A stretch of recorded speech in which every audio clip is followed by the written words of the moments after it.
वालेकुम रहमतुल्लाहि व बरकातुहू। प्यारे बच्चों, हमारा टॉपिक है समरी। हमारी सब डोमेन का नेम है जिसकी हमने समरी डिस्कस करनी है वो अलजेब्राइक एक्सप्रेशंस और हमारी डोमेन है अलजेब्रा। बिस्मिल्लाहिर्रहमानिर्रहीम।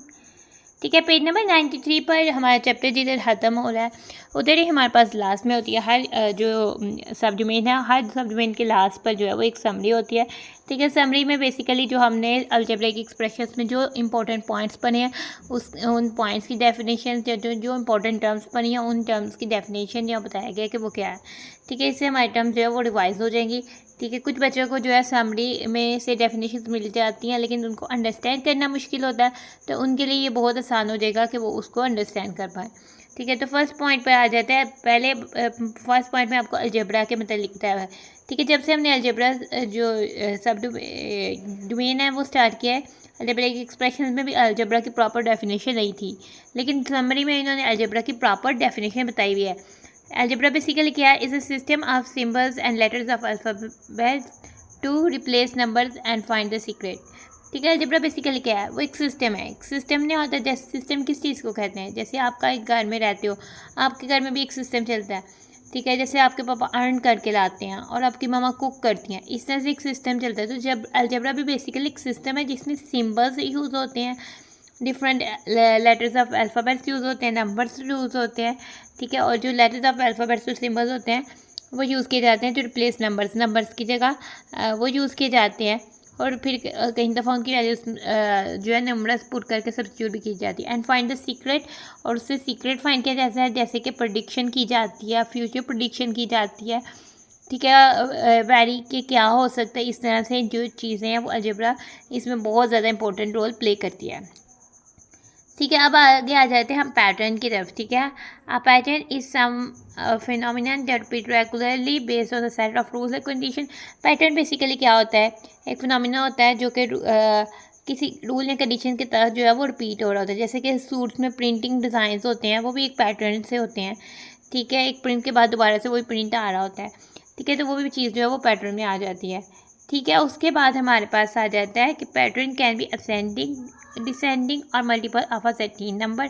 पैटर्न असेंडिंग भी हो सकता है, असेंडिंग मतलब कि इंक्रीजिंग पैटर्न हो जाता सकता है, बढ़ता हुआ पैटर्न जिसमें फर्स्ट टर्म से सेकंड टर्म जो है वो बड़ी होती है।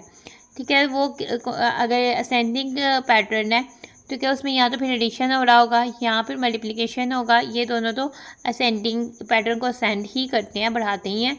इसके अलावा भी कोई और दूसरा जो है सीक्वेंस भी फॉलो हो सकती है और दूसरी कोई मेथड भी फॉलो हो सकती है जिससे जो है असेंड हो रही है। और डिसेंडिंग के लिए हो सकता है कि माइनस टर्म हो रही हो, उसे ब्रैकेट करने के बाद दूसरी टर्म आ रही हो, यानी पहली वैल्यू बड़ी होती है और फिर छोटी छोटी उससे छोटी वैल्यूज आ रही होती हैं, या फिर डिवाइड हो रही होती है। ठीक है, ये दो चीज़ें जो है वैल्यूज़ को डिसेंड करती है। और मल्टीपल्स ऑफ सर्टेन नंबर जैसे टेबल्स होते हैं, मल्टीपल्स बेसिकल टेबल्स को कहते हैं। जैसे 2 का टेबल्स वो भी हमारे पास एक सीक्वेंस बनाता है, पैटर्न बनाता है। 3 का टेबल तो टेबल्स मल्टीपल्स भी जो है पैटर्न बनाते हैं। नेक्स्ट पॉइंट पर आते हैं, इन each term in the sequence pattern is called term. ठीक है, जैसे कि हमारे पास एक सीक्वेंस है 1 3 5। ठीक है, इसमें हर टर्म जो है वो एक टर्म होती है जो सेपरेट होते हैं कामा से, वो उसको हम टर्म कहते हैं। सीक्वेंस या पैटर्न में 3 भी एक टर्म है, 5 भी एक टर्म है। अब वेरिएबल पे आ जाते हैं। A variable is a symbol or letter of alphabet that represents a quantity. Variable basically जो अलजेब्रिक एक्सप्रेशन होता है उसमें एक सिंबल या फिर लेटर होता है जो कि क्वांटिटी को रिप्रेजेंट करता है, the value which is not known, जिसकी वैल्यू हमें नहीं पता होती। ठीक है, तो वो हम वेरिएबल कहते हैं। ठीक है, जैसे एक अलजेब्रिक एक्सप्रेशन है 3x + 4y - 5 हमने लिया है। ठीक है, इसमें वेरिएबल क्या हो जाएगा? एक्स और वाई जो है वो वेरिएबल हो जाएंगे। ठीक है, आगे से हम आ जाते हैं। A constant is a fixed value that can never be change. ठीक है, अलजेब्रिक एक्सप्रेशन में कांस्टेंट क्या होता है? वो एक फिक्स्ड वैल्यू होती है जो कि चेंज नहीं होती। ठीक है, all numerals and constant, all numerals इसमें न्यूमरल कौन सा है? यानी -5 है तो कांस्टेंट जो है वो फिर -5 हो जाएगा। अब अलजेब्रिक एक्सप्रेशन पर आ जाते हैं। Algebraic expression is an expression built up by the combination of integers.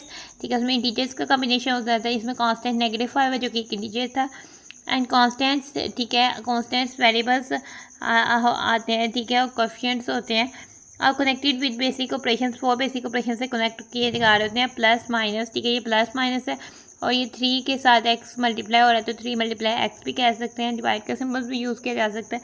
तो वो होता है अलजेब्रिक एक्सप्रेशन। ठीक है, अलजेब्रिक एक्सप्रेशन ये ऑलमोस्ट अलजेब्रिक एक्सप्रेशन ही हमने लिखा है।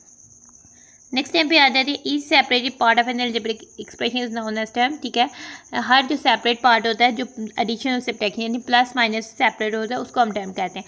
मल्टीप्लिकेशन और डिवीजन से नहीं कहते। जैसे 3x एक टर्म है, 4y एक टर्म है और -5 एक टर्म है। इस एक्सप्रेशन में 3 टर्म्स हैं।